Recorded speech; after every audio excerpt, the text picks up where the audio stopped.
Hello guys, आपके अपने YouTube channel PB study में आप सभी का स्वागत है। और हम रीड लेवल 1 और लेवल 2 के स्टूडेंट्स के लिए एक नई वीडियो स्टार्ट कर रखा है या नई वीडियो सीरीज स्टार्ट कर रखी है, जिसमें कि जो आपका सिलेबस है उससे रिलेटेड टॉपिक्स की हम प्रैक्टिस कर रहे हैं।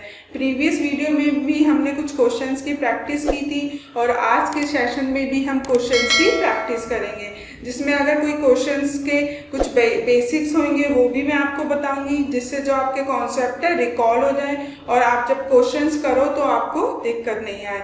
तो स्टार्ट करते हैं आज का सेशन। और हाँ, सेशन स्टार्ट करने से पहले प्लीज़ इस वीडियो को ज़्यादा से ज़्यादा स्टूडेंट्स में शेयर कर दीजिए, जिससे कि सभी स्टूडेंट्स को इस चीज़ का बेनिफिट मिल सके। और चैनल को सब्सक्राइब जरूर कर देना, जिससे जब भी कोई नया वीडियो मैं आपके लिए डालती हूँ तो आपको एक नोटिफिकेशन मिल सके। अब आज का हमारा सेशन का जो पहला क्वेश्चन है वो आपको स्क्रीन पे शो हो रहा है, जिसमें हमें दे रखा है संख्या, ये संख्या दे रखी है, उसमें बोला है 7, 6 और 9 के स्थानीय मानों का योग बराबर है। मतलब हमको ये संख्या दे रखी है और इसमें हमें 7, 6 और 9 के जो भी स्थानीय मान हैं उनके अंक, स्थानीय मानों का हमें योग बताना है कि कितना है। तो सबसे पहले इस क्वेश्चन से पहले हमको पता होना चाहिए कि किसी भी संख्या में उसके अंकों का स्थानीय मान क्या होता है। ठीक है, स्थानीय मान। तो स्थानीय मान किसी संख्या में जो अंक है, अंकों की जो स्थान होता है वही उस अंक का स्थानीय मान होता है। तो देखो, जैसे ये संख्या है 809, ये संख्या है। अब यहाँ पे 9 है, वो क्या पहले स्थान पे आ रही है, तो इसका स्थानीय मान कितना हो गया 9। अब ये यहाँ 8 कितने स्थान, कौन से स्थान पे आ रही है, तीसरे पे आ रही है, 1, 2 और 3, तीसरे पे। तो 8 और 0, 0 जो मतलब तीसरे स्थान पर आ रही है तो हमको 2 0 लगा देनी है। अगर चौथे स्थान पे आ रही है तो 3 0, मतलब स्थान से एक कम हमें 0 लगानी है। अब जैसे ये 6 है, 6 कौन से स्थान पे आ रहा है, 5वें स्थान पे आ रहा है, तो 6 को लिखेंगे और 4 0 लगा देंगे। सेम अगर 7 है तो 7 कौन से स्थान पे आ रहा है, इसको काउंट कर लेते हैं, 1, 2, 3, 4, 5, 6, 7। 7 7वें स्थान पे आ रहा है तो 7 एज इट इज, और 0 कितनी हो जाएंगी, 6 0 आ जाएंगी। ठीक है, ऐसे हम स्थानीय मान निकालते हैं। अब हमें 7, 6 और 9 के स्थानीय मानों का योग बताना है। तो हमने 7 का स्थानीय मान क्या है, अभी निकाला है 7 और कितनी 6 जीरोस, ये हो गया 7 का स्थानीय मान। अब निकालना है 6 का स्थानीय मान। 6 के स्थान भी 6 कितने 5वें नंबर पे आ रही थी ना, तो 6 और हमारे पास 4 0 हो जाएंगी। तो इसके नीचे ही लिख देती हूँ मैं ये, क्योंकि हमको लास्ट में इनको ऐड करना है ना। तो ये 6 का स्थानीय मान हो गया। फिर 9 तो पहला ही इकाई वाला अंक है, तो 9 ऐसे आ गया। तो अब इनको ऐड कर लेती हूँ, ये 9 0 0 0 6 7 और ये 0, ये 7, 6, 9 के स्थानीय मानों का योग है ये। और ये ऑप्शन में क्या आ रहा है, हमारा है 70 और 6 3 बार 0 9, तो ये आंसर है। हमारा आंसर क्या हो गया, सी। क्वेश्चन समझ में आया कि क्वेश्चन में हमें गिवन एक संख्या दे रखी थी, उसमें अंकों के स्थानीय मान का योग बताना था हमें। अब यहाँ पे ये वाली संख्या दे रखी थी, अब इसमें जो अंक है, इस संख्या में जो अंक है उनके स्थानीय मान निकालना था। अब स्थानीय मान कैसे निकालते हैं, जो अंक होती है उसकी जो पोजीशन होती है ना, वही उसका स्थानीय मान होता है। तो हमने जैसे यहाँ से हम स्टार्ट करते हैं ना, किसी भी संख्या को यहीं से तो स्टार्ट करते हैं, ये इकाई, दहाई, सैकड़ा, 1000, 10,000 ऐसे ही होता है। तो 9 है, 9 क्या पहली पोजीशन पे थी, तो इसलिए सिर्फ मैंने 9 लिख दिया। अब 8 थी, वो तीसरी पोजीशन पे थी, इसलिए 800 लिखा है, क्योंकि अब यहाँ से काउंट करेंगे तो 8 तीसरी पोजीशन से ही तो आ रही है। और 6 है 5वीं पोजीशन पे, तो यहाँ से भी अगर हम 6 को काउंट करूंगी तो ये 5वीं पोजीशन पे ऐसे आया, और इनके स्थानीय मानों को हमने ऐड कर दिया और योग कर दिया। क्लियर हुआ, ये क्वेश्चन समझ आया। अब नेक्स्ट क्वेश्चन करते हैं। ये क्वेश्चन है, इसमें क्या है, दिए गए समांतर चतुर्भुज ABCD में x और y का मान क्या होगा। ये बताना है कि हमें x और y का मान क्या होगा। ये समांतर चतुर्भुज है, इसके ये कोण दे रखे 4x + y, एक कोण दे रखे 150 डिग्री, एक 75 डिग्री, और ये दे रखा है एक ये दे रखा है। सबसे पहले जो समांतर चतुर्भुज होता है, मैंने आपको प्रीवियस वीडियो में चतुर्भुज पूरा कराया था, उसकी एक एक डेफिनेशन बताई थी। मैं यहाँ पे भी एक बार समांतर चतुर्भुज के बारे में तो बता देती हूँ।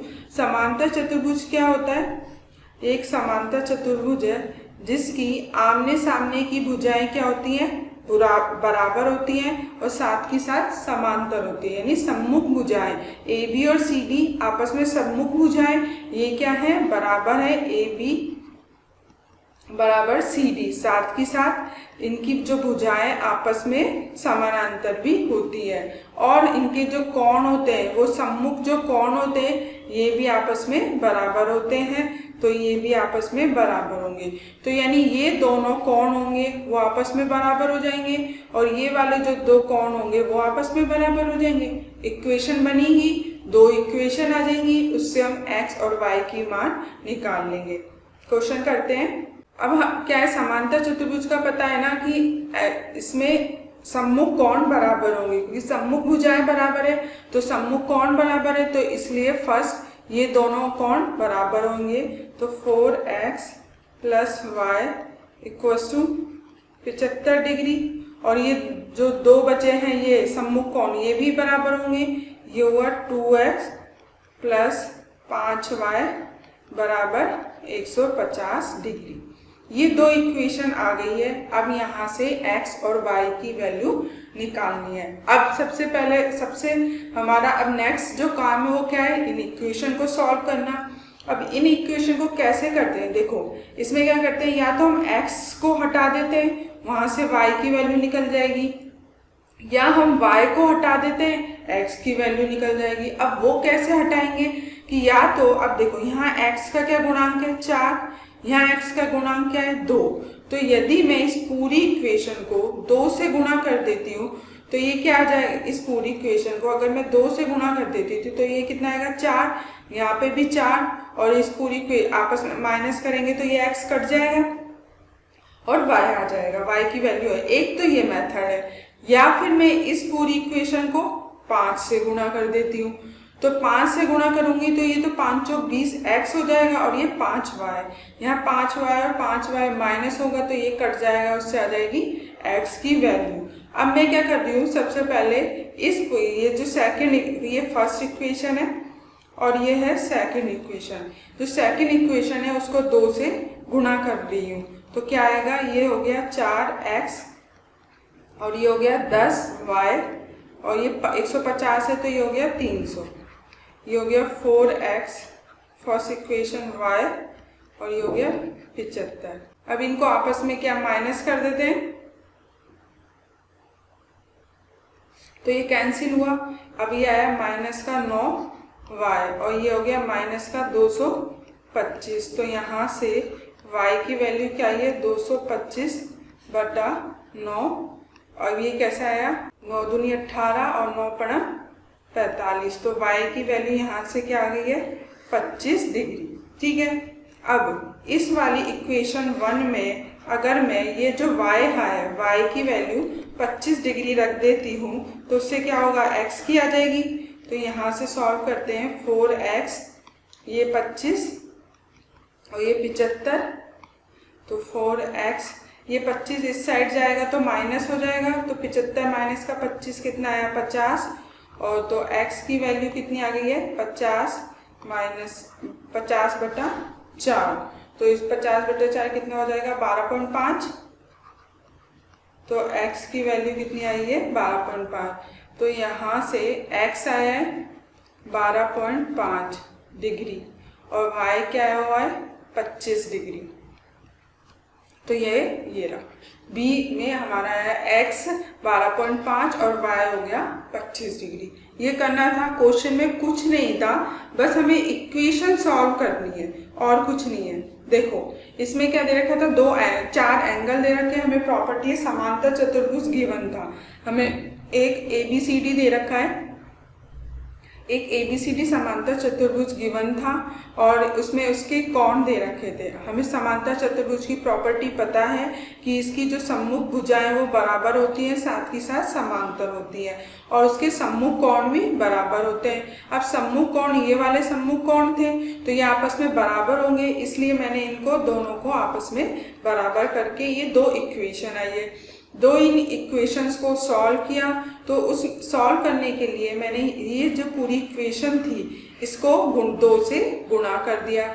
जब मैंने 2 से गुणा किया तो ये आई 4x प्लस 10y बराबर 300 और जब इसको सिंप्लीफाई किया तो y की वैल्यू कितनी आई है 225/9 और y हुआ 25 डिग्री। अब इस y की वैल्यू को मैं किसी भी इक्वेशन में रख सकती हूँ, इक्वेशन 1 में या इक्वेशन 2 में। तो मैंने इक्वेशन 2 में रख दिया, मुझे यहाँ से रखना सही लगा इसलिए मैंने इक्वेशन 2 में y की वैल्यू 25 डिग्री रखी। तो यहाँ से x की वैल्यू आई है 12.5 और यही हमारा आंसर है। क्लियर हुआ? इस क्वेश्चन में कोई दिक्कत नहीं है। अब नेक्स्ट क्वेश्चन करते हैं। अब नेक्स्ट क्वेश्चन है, दिए गए वृत्त में हमें थीटा का मान बराबर बताना है, मतलब थीटा का मान हमें बताना है। ये हमें फिगर दे रखी है, इसमें ये वृत्त दे रखा है और इस वृत्त पे ये D और C एक जीवा है, इस पे 2 त्रिभुज बने हुए हैं और परिधि पे ये 2 कोण बने हुए हैं। हमें कोण D दे रखा है 85 डिग्री, कोण B दे रखा है 40 डिग्री और हमें क्या निकालना है, इस थीटा की वैल्यू को ज्ञात करना है। तो इसमें देखो सबसे पहले थोड़ा वृत्त के बारे में जान लेते हैं। ये एक वृत्त है जिसके बीच में एक बिंदु होता है जिसको क्या बोलते हैं, केंद्र, और केंद्र से लेकर परिधि पर एक अगर सीधी लाइन मिला दी जाए तो ये क्या कहलाती है, त्रिज्या, और त्रिज्या का जो दुगना होता है वो क्या होता है, व्यास। क्लियर? ये पूरी वृत्त की एक परिधि होती है। परिधि पे अगर हम 2 बिंदु लेते हैं और इनको मिलाने पे एक लाइन, एक रेखा बनती है जिसको क्या बोला जाता है, जीवा। इसी को बोलते हैं जीवा। ठीक है, हमें इतना पता चल गया त्रिज्या क्या होती है, व्यास क्या होता है, जीवा क्या होती है। अब सबसे बड़ी बात, हमने एक थ्योरम पढ़ी है कि ये एक जीवा है, A एंड B एक जीवा है। इस जीवा पे परिधि पर एक ही तरफ जितने भी कोण बनाए जाते हैं वो आपस में क्या होते हैं, बराबर होते हैं। जैसे ये है एंगल 1, ये एंगल 2 और एंगल 3। देखा ये तीनों जो कोण है, एंगल कोण 1, कोण 2 और कोण 3, तीनों ही जीवा AB पे बनाए गए हैं। तो ये आपस में क्या होंगे, कोण 1 बराबर कोण 2 और कोण 3 ये होगा। ये एक थ्योरम है, आपने पढ़ी होगी। ठीक है, नहीं पढ़ी है तो अब इसको समझ लो। ये बहुत इम्पोर्टेंट थ्योरम है, इसके बेसिस पे क्वेश्चंस बहुत आते हैं। ठीक है, अब हम क्वेश्चन करते हैं, इसका क्वेश्चन लेते हैं कि इस क्वेश्चन को कैसे सॉल्व करेंगे। देखो ये हमको फिगर शो हो रही थी। अब देखो ये जीवा है C और D, ये एक जीवा है ना, C और D जीवा है और इस जीवा पे एक दूसरे पेन से शो कर देती हूँ मैं। ये जीवा है C और D और ये इस पर जीवा से परिधि पर, परिधि की एक और ये कोण बन रहा है, एक ये कोण बन रहा है और एक ये कोण बन रहा है। क्या होते हैं आपस में बराबर। अभी हमने पढ़ा था अगर ये 40 डिग्री है, ये 40 डिग्री दे रखा है तो ये भी क्या होगा, 40 डिग्री। ठीक है, अब त्रिभुज में कितने कोण होते हैं, 3 कोण होते हैं। अगर हमको 2 पता है तो तीसरा निकल जाएगा। देखो इसको मैंने अलग से ले लिया, ये ADC, ये यही वाला त्रिभुज है ना, ये वाला त्रिभुज है। ठीक है, ये ADC ले लिया और यहाँ पे हमको दे रखा है 85 डिग्री। ठीक है, ये दे रखा है 40 डिग्री। अब हमें ये निकालना है थीटा। 40 डिग्री कैसे आया, हमने थ्योरम को यूज लेके, जब परिधि पे, जीवा से परिधि पे जो कोण बनते हैं वो आपस में बराबर होते हैं। जब ये 40 डिग्री दे रखा था तो ये भी 40 डिग्री हो गया। अब तीनों कोणों का योग कितना होता है, 180 डिग्री। तो 40 degree plus 85 degree plus theta equals to कितना हो गया 180 डिग्री, ये कितना हुआ 5 और 8 और 4 12 equals two plus theta 180 degree. अब ये 125 दूसरी साइड जाएगा तो माइनस में हो जाएगा 180 माइनस का 125, तो ये हो गया 10 में 5 गए 5, 7 में से 2 गए तो 5, तो कितना आ गया थीटा की वैल्यू कितनी हो गई है 55 डिग्री। क्लियर, ये और ऑप्शन में दे रखा है सी, ये हुआ 55 डिग्री आंसर हो गया। क्लियर हो गया, ये हमारा जो थीटा आया है 55 डिग्री आया। अब देखो सबसे पहले इस क्वेश्चन को मैं डायरेक्ट कर सकती थी, अगर मेरे को ये थ्योरम आती थी तो मैं इस क्वेश्चन को फटाफट कर सकती थी, क्योंकि इस क्वेश्चन को देख के ही पता चल रहा है, इस क्वेश्चन को देख के पता चल रहा है कि एक जीवा है सी और डी। अब इस पे क्या बन रहे, परिधि पे दो कोण बन रहे थे, तो ये कोण आपस में बराबर हो गए। जिसको ये थ्योरम आती थी उसको पता था, इसलिए ये 40 डिग्री हो गया। अब ये पूरा एक त्रिभुज बन रहा है, हमें पता है कि त्रिभुज के तीनों कोणों का योग क्या होता है 180 डिग्री। दो कोण हमें पता था तो हम तीसरा कोण तो निकाल ही सकते थे। क्लियर हुआ, ये क्वेश्चन समझ आया। अब नेक्स्ट क्वेश्चन करते हैं। अब ये है एक लैंग्वेज वाला क्वेश्चन, इसमें क्या गिवन है, श्री एक्स के पास ये रुपए हैं, उसने इसे एक योजना में निवेश किया और उसके धन का 8 गुना प्राप्त किया। कि हमारे एक्स के पास ये रुपए थे, उसने इस रुपए को एक योजना में निवेश किया और फिर हमारे पास इस रुपए के 8 गुना प्राप्त हो गए। फिर उसने इतना एक संस्था को दान दे दिया। अब पुनः उसने जो बचा हुआ, जो उसका दान देने के बाद जो पैसा बचा हुआ था उसको फिर उसने निवेश कर दिया और इसका केवल 1/3 ही उसे प्राप्त हुआ। तो अब हमें बताना है कि एक्स के पास कितना धन है। वैसे तो सिंपल क्वेश्चन है, लैंग्वेज पे है। देखो एक्स के पास सबसे पहले कितना धन था, इतना धन था। क्लियर, अब उसने इस योजना में निवेश किया और उसके धन का उसे 8 गुना प्राप्त हुआ। मतलब ये धन था, इसका 8 गुना प्राप्त हुआ, तो इसको 8 से गुना कर देती। 0 0 8 6 48, 4 8 5 40, 44 8 5 40 और 44 ये बचा। ये हमको निवेश करने के बाद 8 गुना प्राप्त हुआ एक्स को। फिर उसने इतना इस एक संस्था को दान दे दिया। दान देना मतलब खर्चा ही तो हुआ, तो वो जो हमारे पास अमाउंट था उसमें से हमको घटाना पड़ेगा। तो ये है कितना दान दिया, 57 9 8 6। तो इसको मैं अब घटा देती हूँ। 10 में से 6 गया तो 4, 9 में से 8 गया तो 1, ये 8, यहाँ 3 है तो यहाँ पे 6 आ जाएगा, यहाँ बचा 3, तो ये हुआ 8 और ये इतना। अब दान देने के बाद एक्स के पास इतनी राशि बची है। अब पुनः उसने बचा हुआ धन निवेश कर दिया। अब इस पूरे धन को उसने फिर दोबारा निवेश कर दिया, ठीक है। तो अब इसके पास केवल 1/3 प्राप्त हुआ है। अब की बार उसके निवेश करने के बाद सिर्फ 1/3 प्राप्त हुआ, मतलब जो धन था उसका सिर्फ 1/3 हुआ। तो जो धन था उसको गुणा कर देती हूँ 1/3 से, यानी 3 से भाग दे लेती हूँ। तो भाग देने पे क्या है, 3 एकम 3, 3 दूनी 6, 3 अट्ठे 24, 3 नाम 27 और ये 3 तिया 9 और 3 अट्ठे 24। तो अब हमारे पास जो फाइनल धन था वो ये बचा है 12 89 38 12। तो आंसर क्या हो गया ए। वैसे तो सिंपल क्वेश्चन था, सिर्फ लैंग्वेज बेस पे था और लैंग्वेज भी बहुत सिंपल दे रखी थी। एक बार और देख लेते हैं हम इस क्वेश्चन को। एक्स के पास एक धन था, वो कितना धन था, वो ये वाला धन था उसके पास। उसने किसी योजना में निवेश कर दिया और निवेश करने के बाद उसको अपने धन से 8 गुना धन प्राप्त हुआ। तो उसका जो धन था उसमें मैंने 8 को गुना कर दिया, तो ये प्राप्त हो गया, ठीक है। अब उसने इस धन में से इतना धन, ये वाला धन दान में दे दिया। तो मतलब जो हमारे पास पैसा था वो माइनस होगा, उसमें अब लेस हो जाएगा। तो लेस होने के बाद इतना आया। अब ये जो फाइनल हमारे पास धन बचा है इसको इसने दोबारा निवेश पे लगा दिया और निवेश पे लगाने के बाद अब उसके पास जो धन आया है वो कितना आया है, सिर्फ 1/3 ही धन आया है। 1/3 मतलब जो धन था उसको मैंने 1/3 से गुणा कर दिया या 3 से भाग दे दिया, तो ये राशि प्राप्त हुई है और ये क्या है, आंसर ए। क्लियर। अब नेक्स्ट क्वेश्चन करते हैं। देखो, यदि एक समबाहुभुज की 9 भुजाएं हैं तो प्रत्येक बहिष्कोण बराबर है। मतलब हमको समबाहुभुज की 9 भुजाएं दे रखी है और उसका हमको बहिष्कोण निकालना है। तो सबसे पहले हम थोड़ा बहुभुज के बारे में पढ़ लेते हैं। बहुभुज क्या होता है?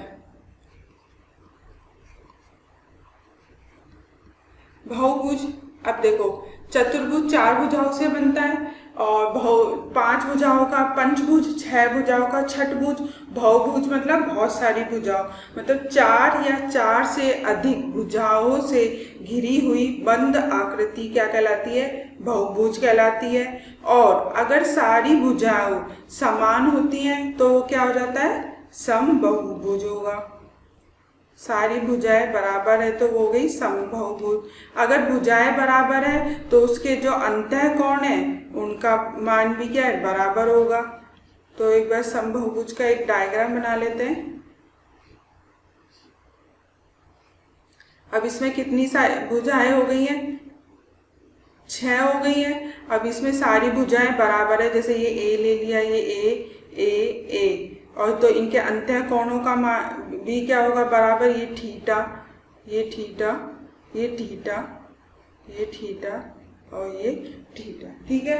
अब जो बहुभुज होते हैं उसके जो बाह्य कोण होता है, बाह्य कोणों का योग कितना होता है? बाह्य कोणों का योग हमेशा होता है 360 डिग्री। और अंतःकोण प्लस बाह्य कोण का जो योग होता है वो होता है 180 डिग्री।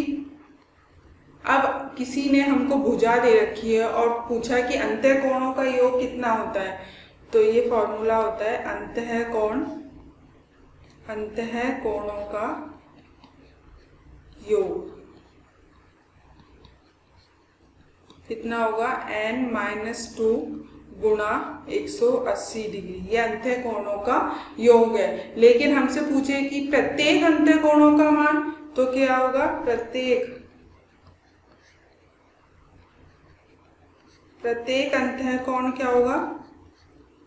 उसमें भुजाओं की संख्या से भाग दे देती हूँ। n-2 गुणा 180 डिग्री बटा n। अब बाह्य कोण क्या होगा? बाह्य कोण 360 डिग्री हो गया बाह्य कोणों का योग, और प्रत्येक बाह्य कोण कितना होगा? इसमें भी भुजाओं की संख्या से भाग दे लेती हूँ, तो 360 बटा n। ये अंतःकोण हो गया, बाह्य कोण हो गया। अब बहुभुज के विकर्ण भी हो सकते हैं, तो बहुभुज के विकर्ण कैसे निकलेंगे? n-3 बटा 2। सिंपल हो गया। ये सब हमने बहुभुज के बारे में पढ़ लिया। एक बार और बता देती हूँ। चतुर्भुज पढ़ा था, चतुर्भुज में क्या होती है? 4 भुजाएं होती है। अब पंचभुज में क्या होगी? 5 भुजाएं। षष्ठभुज में क्या होंगी? 6 भुजाएं। और बहुभुज में बहुत सारी भुजाएं होती है। ऐसी 4 या 4 से अधिक भुजाओं से घिरी हुई बंद आकृति बहुभुज कहलाती है। अगर बहुभुज में सारी भुजाएं बराबर होती हैं तो वो क्या होता है? समबाहुभुज होता है। अब जब भुजाएं बराबर हो गई हैं तो उसके जो अंदर के कोण होंगे, ये अंतःकोण, वो भी आपस में बराबर होंगे। लेकिन बाह्य कोण क्या होगा? बाह्य कोणों का योग कितना हो जाएगा? 360 डिग्री हो जाएगा। अब अंतःकोण और बाह्य कोणों का योग कितना होता है? 180 डिग्री। अब हमसे कोई पूछे कि किसी भी बहुभुज का अंतःकोण कितना है या फिर बाह्य कोण कितना है, तो वो हम इन फॉर्मूले से निकाल देंगे। या उसके विकर्ण पूछे, अब यहाँ पे भी तो यही पूछा है कि समबाहुभुज की 9 भुजाएं दे रखी हैं। अब उसके प्रत्येक बहिष्कोण बताना है, मतलब हमें बाह्य कोण का मान निकालना है। n क्या दे रखा है? 9। अब प्रत्येक बाह्य कोण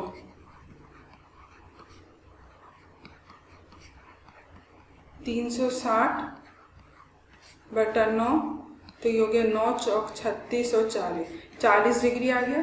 ये प्रत्येक बाह्य कोण।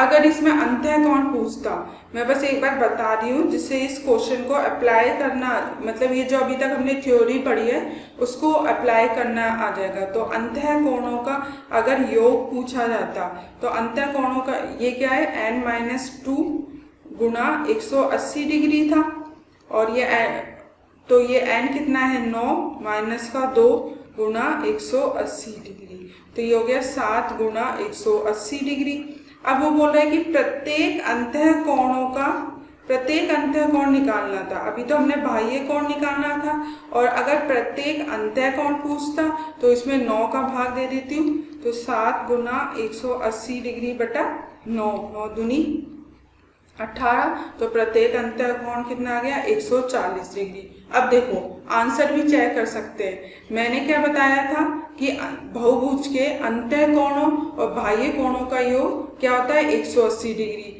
बाह्य कोण कितना है 40 डिग्री, अंतः कोण कितना है 140 डिग्री, टोटल कितना हुआ 180 डिग्री। हमारा आंसर भी सही है, चेक भी हो गया, हमको पता चल गया, यानी हमारा जो भी क्वेश्चन है उसका गलत होने के कोई चांसेस नहीं है, तो हम ऐसे भी इसको चेक कर सकते हैं। क्लियर हो गया ये क्वेश्चन।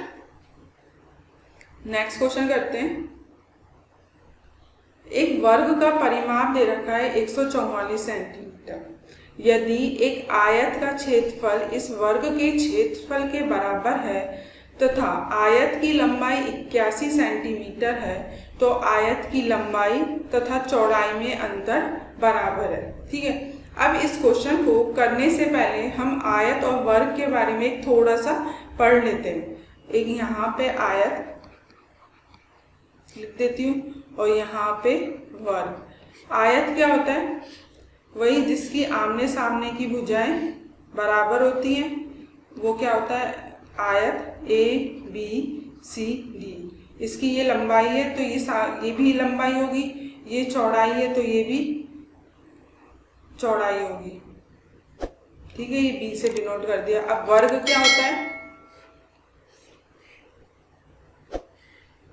ये वर्ग होता है जिसकी चारों भुजाएं आपस में बराबर होती हैं, वो क्या होता है वर्ग। जैसे ए ए ए ए, और इसके जो ये विकर्ण होते हैं वो भी आपस में बराबर होते हैं।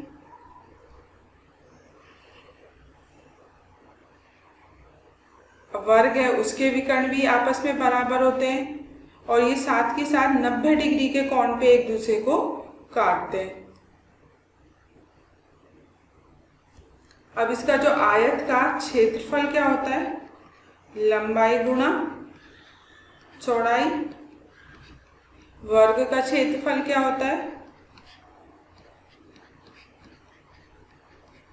भुजा का स्क्वायर। और यहाँ पे परिमाप ले तो 2 लंबाई प्लस चौड़ाई, और यहाँ पे परिमाप ले तो 4 गुणा भुजा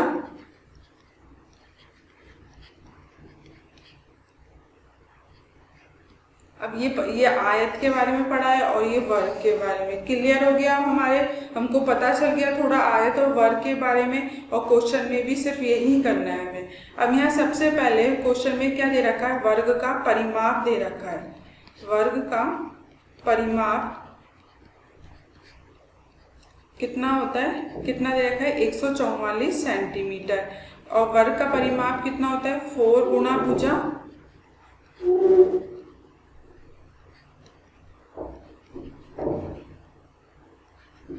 तो यहाँ से भुजा कितनी आ गई है 144 बटा 4, तो 4 तिया 12 और 4 छिक 24, तो 36 सेंटीमीटर आ गई है भुजा। अब यदि एक आयत का क्षेत्रफल इस वर्ग के क्षेत्रफल के बराबर है, तो यहाँ हमें क्वेश्चन में क्या गिवन है, गिवन क्या है कि आयत का क्षेत्रफल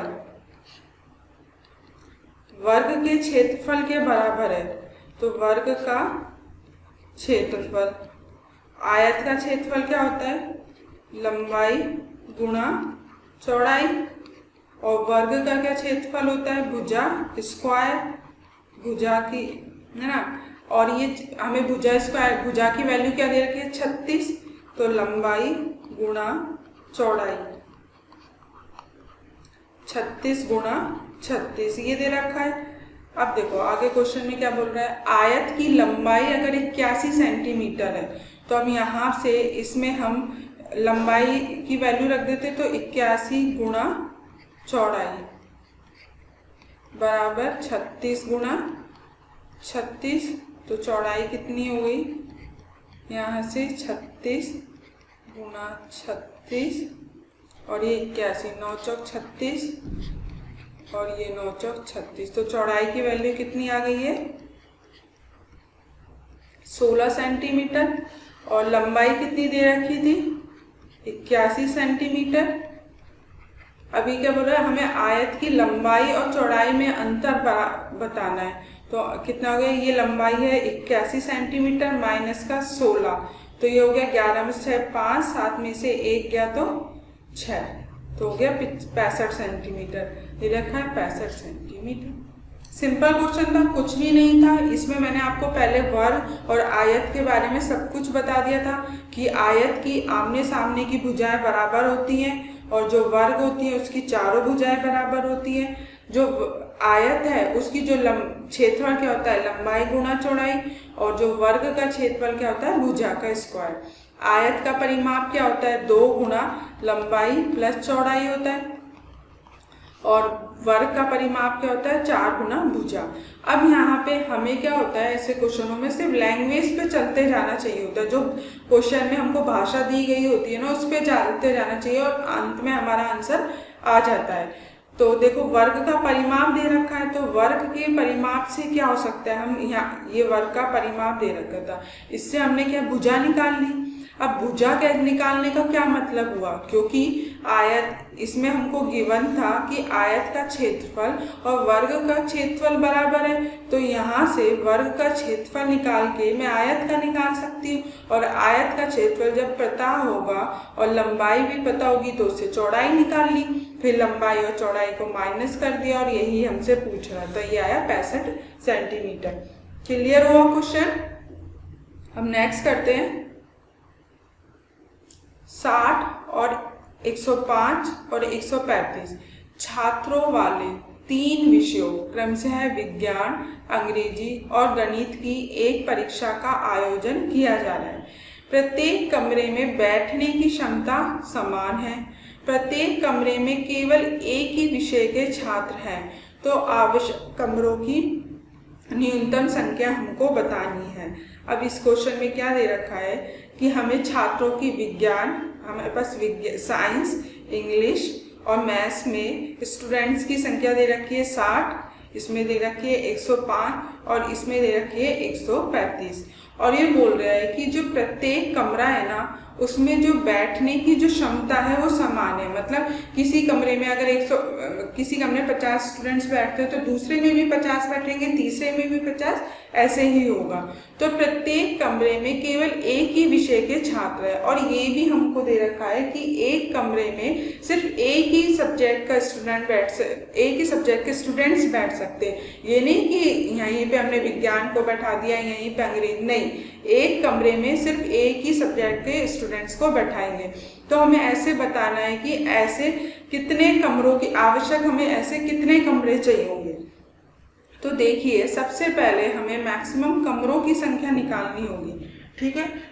सॉरी सबसे पहले हमें ये देखना होगा कि एक कमरे में हम कितने मैक्सिमम स्टूडेंट्स को बैठा सकते हैं, क्योंकि जो कमरे में बैठने की क्षमता है वो तो समान है। तो हम देख लेते हैं कि भाई एक कमरे में कितने स्टूडेंट्स बैठ सकते हैं। तो इनका सबसे पहले मैं HCF निकाल लेती हूँ। तो HCF निकालेंगे 60, 105 और 135। इसका HCF निकालते 60, 105 और 135। सबसे पहले 2 से नहीं जाएगा, 3 से देते हैं, ये 20 हो गया और ये 35 हो गया। अब किससे जाएगा, 5 से जाएगा, तो ये 5 चौक 20 5 सत्ते 35 और 5 नाम पता है। अब कॉमन किसी से भी नहीं जा रहा है तो ये हो गया इसका जो HCF कितना आया 3 गुणा 5 यानी 15। एक कमरे में 15 स्टूडेंट्स बैठ सकते हैं। अब हमें साइंस में कितने हैं 60 स्टूडेंट्स बैठाने हैं तो हमें कितने कमरे चाहिए 60/15 तो ये हो गया 4 कमरे चाहिए। और इंग्लिश में कितने स्टूडेंट्स हैं 105। एक कमरे में जब 15 बैठते हैं तो 105 स्टूडेंट्स को बैठाने के लिए कितने चाहिए 15 सत्ते 105। ठीक है। और क्या है इंग्लिश गणित मैथ्स में कितने स्टूडेंट्स बैठाने 135 और एक में अगर 15 बैठते हैं तो 135 को बैठाने के लिए कितना चाहिए ये 9। तो साइंस के लिए 4 कमरे चाहिए, इंग्लिश के लिए 7 चाहिए और गणित के लिए 9 चाहिए। तो आपस में जोड़ देते हैं 4 7 और 9 कितना हो गया 7 और 4 11 प्लस 9 20। ये आंसर है, ये हो गया 20। सिंपल सा क्वेश्चन था। इस क्वेश्चन को मैं एक और बार बता देती हूँ क्योंकि लैंग्वेज बेस्ड क्वेश्चन है। कभी कभी किसी स्टूडेंट्स के लिए जो लैंग्वेज वाले क्वेश्चंस होते हैं उनको टफ लगते हैं, वो पेपर में छोड़ भी देते हैं, बट ये बहुत इजी होते हैं और ये जल्दी इनके आंसर है ना जल्दी निकल जाते हैं। तो देखते हैं, देखो ये स्टूडेंट्स दे रखे 60 105 और 135 छात्रों वाले 3 विषयों क्रम से विज्ञान अंग्रेजी और गणित की एक परीक्षा का आयोजन किया गया। देखो इस क्वेश्चन में दे रखा है कि हम विज्ञान अंग्रेजी और गणित के स्टूडेंट्स दे रखे हैं 60 105 और 135। हमें एक परीक्षा का आयोजन कराना है और इनको एक कमरे में बैठाना है। कमरे में क्या बैठाने की क्या कंडीशन है कि एक कमरे में एक ही सब्जेक्ट के स्टूडेंट्स बैठ सकते हैं, अलग अलग सब्जेक्ट के स्टूडेंट नहीं बैठ सकते। और जो हर कमरे की जो कैपेसिटी है मतलब नंबर ऑफ स्टूडेंट्स या जो कितने सारे स्टूडेंट्स बैठ सकते हैं टोटल स्टूडेंट्स सब बराबर होंगे। ठीक है। तो सबसे पहले हमको ये चेक करना चाहिए कि एक कमरे में कितने स्टूडेंट्स आ सकते हैं। ठीक है। इसके लिए मैंने इन तीनों संख्याओं का HCF निकाला। HCF निकालना हुआ है 15 यानी एक कमरे में मैं 15 स्टूडेंट्स को बैठा सकती हूँ। अब साइंस में मुझे कितने 60 स्टूडेंट्स को बैठाना है ना। तो 60 स्टूडेंट्स को बैठाने के लिए मुझे कितने 4 कमरे चाहिए होंगे। अब मुझे इंग्लिश में 105 को बैठाना है। एक कमरे में जब मैं 15 को बैठा रही हूँ तो 105 के लिए मुझे 7 कमरे चाहिए। सेम ऐसे 135 के लिए मुझे 9 चाहिए थे और फिर इनको सबको मैंने ऐड कर दिया क्योंकि हमको टोटल बताया आवश्यक कमरों की न्यूनतम संख्या बतानी है ना कि टोटल अब आप हमको कितने कमरे चाहिए होंगे। तो 7 4 और 9 यानी 20 तो हमें कमरे चाहिए ही चाहिए होंगे। क्लियर हुआ। अब नेक्स्ट क्वेश्चन करते हैं। अब ये नेक्स्ट क्वेश्चन है, ये स्क्रीन पे दिख रहा है। इसमें बोला है कि दिए गए त्रिभुज ABC में AP, ये जो AP है ये जो BAC है, ये पूरा BAC है ना, इसका समद्विभाजक है तथा AQ, ये जो AQ है वो लंब है, BC पर लंब है। तो PAQ की वैल्यू ज्ञात करनी है। इस एंगल की हमें वैल्यू ज्ञात करनी है। वैसे तो पता है इस क्वेश्चन में कुछ भी नहीं है क्योंकि सिर्फ एक ये थ्योरम बेस पे है। एक थ्योरम होती है, देखो मैं बताती हूँ, सेम यही थ्योरम होती है कि ये A B और C है। अगर एंगल A का जो समद्विभाजक है वो D है और एंगल A से BC पर एक लंब खींचा गया है तो E है। ठीक। तो और ये अगर थीटा है तो थीटा की वैल्यू हमेशा क्या होगी 1/2 एंगल B माइनस का एंगल C, ये होती है। इसको रट लो चाहे कैसे भी है, बट ये थ्योरम होती है और ये कोई पेपर में पूछी जाती है और ये प्रीवियस ईयर का आया हुआ क्वेश्चन ही है। तो देखो अब एंगल B, तो थीटा हमें निकालना है तो 1/2, B कितना दे रखा था 75 और C कितना दे रखा है 35, तो ये क्या होगा 40/2 कितना है 20 डिग्री। और 20 डिग्री सिंपल आंसर था। सिर्फ इसी पे बेस है, इसको रट लो चाहे कुछ भी कर लो, नोट में बना लो, ये थ्योरम है, ये हमें याद होनी चाहिए। अब नेक्स्ट क्वेश्चन करते हैं। अब ये दे रखा है दिए गए त्रिभुज ABC में OB और OC एंगल बी और एंगल सी का समद्वि भाजक है। ये जो बी है ये ओ बी है ना, ये ओ बी है, ये एंगल बी का समद्वि भाजक है। ऐसे ही ओ सी है, वो एंगल सी का समद्वि भाजक है। तो अगर एंगल ए 40 डिग्री है तो हमें ये निकालना है थीटा। तो वैसे आप बता सकते हो थीटा क्या है, यहाँ पे ये अंतः केंद्र है। अंतः केंद्र में यही तो होता है कि अंतः केंद्र क्या होता है कि कोणों का जो समद्वि भाजक जिस बिंदु पे मिलते हैं वो क्या कहलाता है, अंतः कोण होता है। और उसकी क्या होती है 90 प्लस थीटा बाय 2 ये होता है। एक बार हम इसको देख लेते हैं, इसके बारे में थोड़ी बेसिक्स पढ़ लेते हैं। देखो सबसे पहले पढ़ते हैं माध्यिका। त्रिभुज के बारे में हमने कुछ पढ़ा था, त्रिभुज बताया मैंने कि क्या क्या होते हैं त्रिभुज। मैंने प्रीवियस उसमें बताया था एक 3 भुजाओं से घिरी हुई बंद आकृति क्या कहलाती है, त्रिभुज। 3 टाइप्स के होते हैं त्रिभुज, एक समद्विबाहु समकोण त्रिभुज और एक होता है समबाहु त्रिभुज। अब इनमें क्या होता है, अभी आज हम थोड़ा कुछ अलग पढ़ते हैं। माध्यिका, माध्यिका क्या होती है, शीर्ष से सामने वाली भुजा को मिलाने वाली रेखा ही क्या कहलाती है, माध्यिका। ये शीर्ष है ए और ये सामने वाली भुजा है क्या, बी सी, इस पे मिलाने वाली रेखा क्या कहलाई, ये माध्यिका। यहाँ पे ए डी क्या है, माध्यिका। ऐसे ये शीर्ष है बी और सामने वाली भुजा क्या है ए सी, ये भी, ये क्या होगी माध्यिका ई, और ये होगी माध्यिका ई एफ। कोई भी जो माध्यिकाएं होती हैं वो आपस में एक दूसरे को 2:1 में काटती हैं, और जो ये क्या कहलाता है, परिकेंद्र कहलाता है। तीनों जो माध्यिकाएं जिस बिंदु पे मिलती हैं उसको क्या बोलते हैं, सॉरी, केंद्र।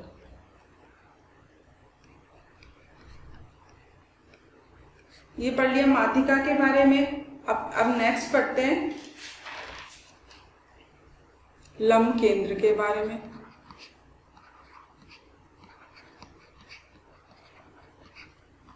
लंब केंद्र क्या होता है, देखो ये त्रिभुज है ए बी सी, शीर्ष से सामने वाली भुजा पे डाला गया लंब एक ये होता है डी, एक इस शीर्ष से सामने वाली भुजा पे डाला गया लंब ठीक है ई, और ये हो गया एफ, ये भी हो गया लंब के, तो ये हो गया लंब, और तो ये क्या कहलाता है, लंब केंद्र। इसको बोलते हैं लंब केंद्र।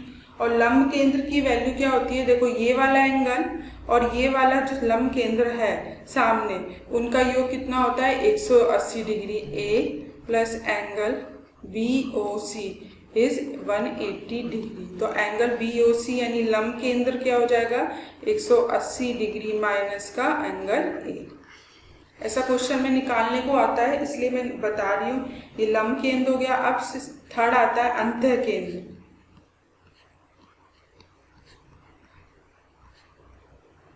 अंतः केंद्र क्या होता है, कोणों का जो समद्वि भाजक जहां मिलता है ना वो कहलाता है अंतः केंद्र। अब देखते ए बी सी, इस कोण का समद्वि भाजक, कोण ए का समद्वि भाजक ये, कोण बी का समद्वि भाजक ये, और कोण सी का समद्वि भाजक ये, तो ये क्या कहलाता है अंतः केंद्र।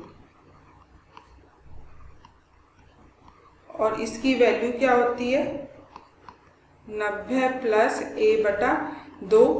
अगर एंगल ए है तो ए, अगर बी है तो बी, और सी है तो सी।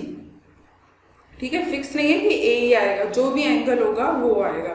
समझ आ गया माध्यिका में केंद्रक क्या होता है, फिर लंब केंद्र क्या होता है, और अंतः केंद्र क्या होता है। तो सेम इस पे हम क्वेश्चन करते हैं। ये अब क्या दे रखा है, कोणों का समद्वि भाजक दे रखा है, वो क्या ओ पे मिल रहा है। तो यहाँ से हमें एंगल बी ओ सी की वैल्यू निकालनी है। वो क्या होगा 90 प्लस ए बटा 2, और ए की वैल्यू क्या दे रखी है 40, तो 90 प्लस 40 बटा 2 ये हुआ 20, तो 90 प्लस 20 कितना हो गया 110। ये आंसर था, सिंपल। अब नेक्स्ट करते हैं। ये क्वेश्चन दे रखा है, देखो ये चतुर्भुज दे रखा है। ए बी सी डी की भुजाएं बी ए और डी सी को आकृति अनुसार बढ़ाया गया है। हमें बताना है कि ये एक चतुर्भुज दे रखा है और इसमें एंगल दे रखे हैं और बताना है कि कौन सा रिलेशन सही है। अब देखो यहाँ पे एंगल B और एंगल D की वैल्यू तो दे रखी है, ये अंतः कोण है, पर एंगल A का बाह्य कोण दे रखा है और एंगल C का भी बाह्य कोण दे रखा है। अब सिंपल है, हम तो इसमें सिंपल कंसेप्ट लगा रहे हैं। हमें पता है कि चतुर्भुज के चारों कोणों का योग कितना होता है 180 डिग्री, और एक ये सीधी रेखा पे बना कोण कितना होता है 180 डिग्री। अगर ये कोण पूरा 180 डिग्री है और ये B है तो ये कितना हो जाएगा 180 माइनस का B। सेम ऐसे ही ये कितना हो जाएगा 180 माइनस का A, और चारों कोणों का योग कितना होता है 360 डिग्री। तो अब ले लेते हैं कोण A, कोण B, कोण C और कोण D का योग कितना होगा 360 डिग्री। तो कोण A की वैल्यू कितनी है 180 माइनस का B प्लस x, और C कितना है 180 माइनस का A और प्लस D कितना है y। तो ये हो गया 360 डिग्री।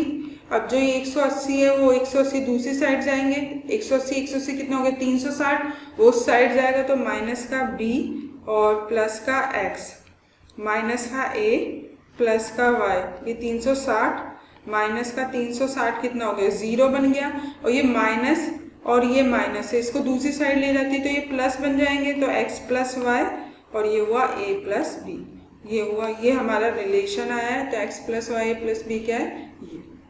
सिंपल, बस हमको इसमें ये दिखाना था कि चतुर्भुज के चारों कोणों का योग कितना होता है 360 डिग्री होता है, और एक सीधी रेखा के पे जो बना कोण कितना होता है 180 डिग्री। अगर एक एंगल दे रखा है तो उससे हम दूसरा एंगल निकाल सकते हैं। सिंपल सा क्वेश्चन था। अब नेक्स्ट क्वेश्चन करते हैं। देखो, एक छात्र के अंक 98 की बजाय 108 त्रुटि से अंकित हो गए। अब इस त्रुटि के कारण कक्षा के औसत अंक 1/5 बढ़ गए, तो कक्षा के छात्रों की संख्या बतानी है। देखो, इस क्वेश्चन में क्या दे रहा था कि एक छात्र थे, उसके जो है ना मार्क्स तो 98 आए थे, लेकिन गलती से क्या हो गया 108 लिख गए।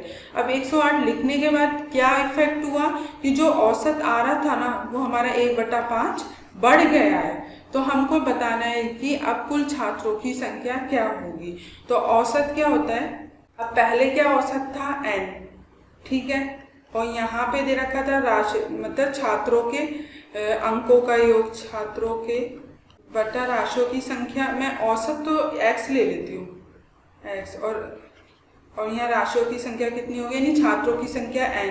तो छात्रों के अंकों का योग कितना हो गया, ठीक है। तो हमारे पास अब देखो nx है प्लस 108 भी तो थे ना, तो प्लस 108 हो गया।